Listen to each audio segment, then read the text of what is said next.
Okay, hi, Josan. Just now we have just finished with the Rayuan, and the result was Resounding victory. A resounding victory. yeah, okay, we something victory. But now we just want to know from May and Darren here, what are we?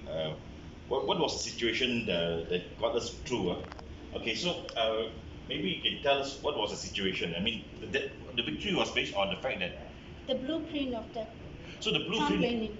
The blueprint of the town planning. So the reason was the blueprint was in the town planning was approved in 2016, and their case or claim was in 2018, 2019, right? So because of that, their Rayuan was based on the town planning. Okay, so how do you feel after this victory? Uh, I'm very happy. I feel justice is done, and I feel delivered because for the longest time, I feel right now I'm vindicated. I was protested by neighbors who were against my home, and I feel like the Lord has delivered me Thank you. from oppression. Thank you, Nick. Now, Darren, what does this result tells us from age code? How can we move forward with this kind of result based on the fact that the Rayuan specifically says that they will only take in what is the factor of the town planning. So now with this, how would you encourage age code to move forward? I would say that this victory will affect many centers nationwide, especially those who are facing the same similarity problems whereby the penduduk taman are suing or are taking action against the pusat jagaan or centers, like the case I attended in Alostar.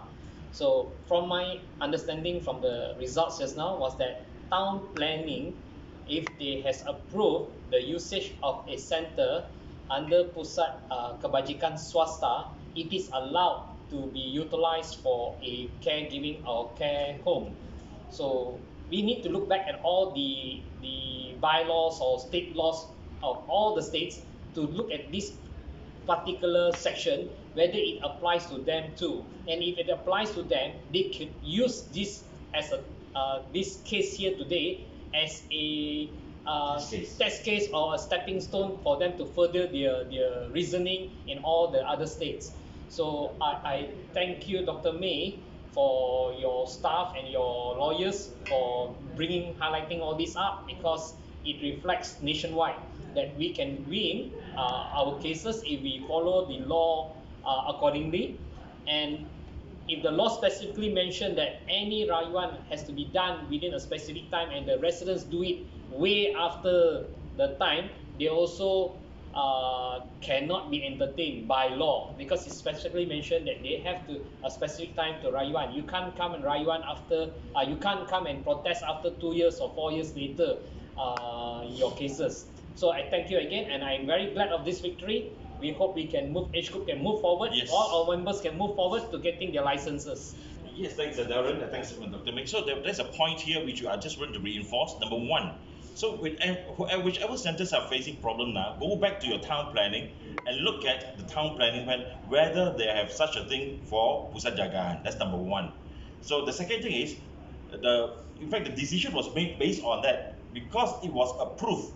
Any objection after that was disregarded. So even the Rayuan, just now the Rayuan was actually delayed, okay, more than the approved date.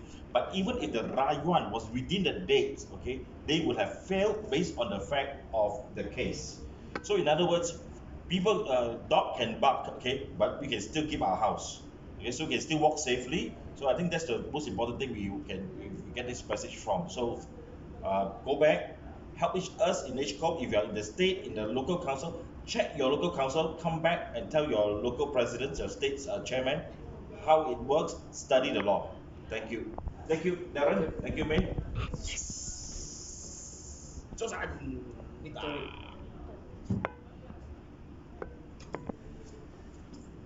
Okay, thank you.